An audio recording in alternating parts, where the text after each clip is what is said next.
it's possible to use, and I have been using and I'm going to continue to use until a better lathe falls into my lap. Well, it didn't quite literally fall into my lap. It weighs 90 pounds, that would have hurt a lot. But it was a deal too good to pass, so we got ourselves a 7x12 Harbor Freight Mini-Lathe.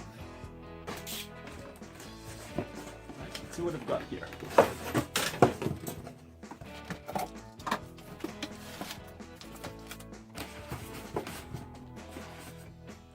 Little rubber feet.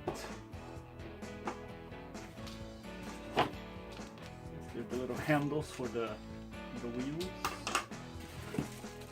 Wrench. The infamous plastic gears. Another wrench.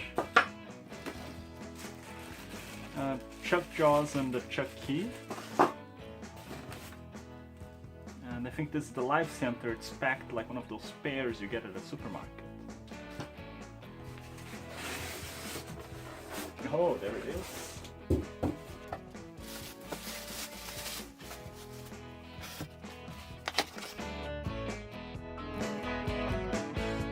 Plastic guard that goes here over the chuck.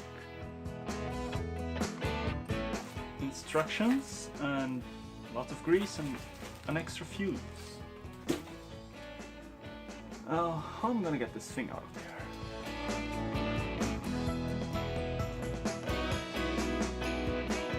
I get the feeling this is supposed to be a two-people job. I don't think the tray is attached to it. Where can I grab it to pick it up? Yeah. People have been making lots of modifications for these lathes, and eventually I'm going to modify it. For now, I just intend to unpack it, take it completely apart, clean it all up, and put it back together. But there is at least one modification that I want to do, and it's the feet. Many people bolt it down to a bigger surface or something. I just want to give it bigger feet, so it has less chances of wobbling around. So I'm going to cut some steel and make some extensions for these feet.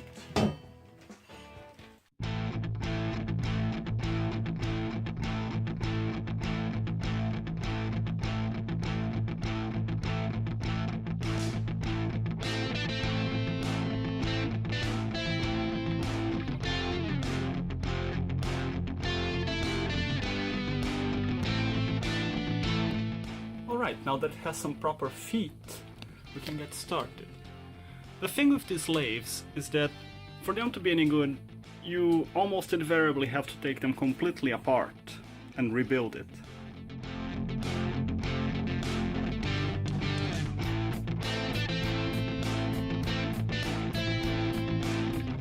We're inside the headstock assembly and look at this mess.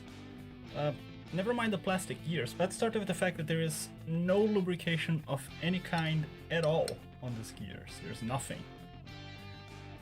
And here, look at it, there's paint chips all over the surface that goes against the ways. There is no way that this is going to sit flush and level. Well, the good thing is I don't have to clean any crappy old grease from there before I put some good grease in. Now that it has been taken completely apart and cleaned and lubricated, it's time to put it back together.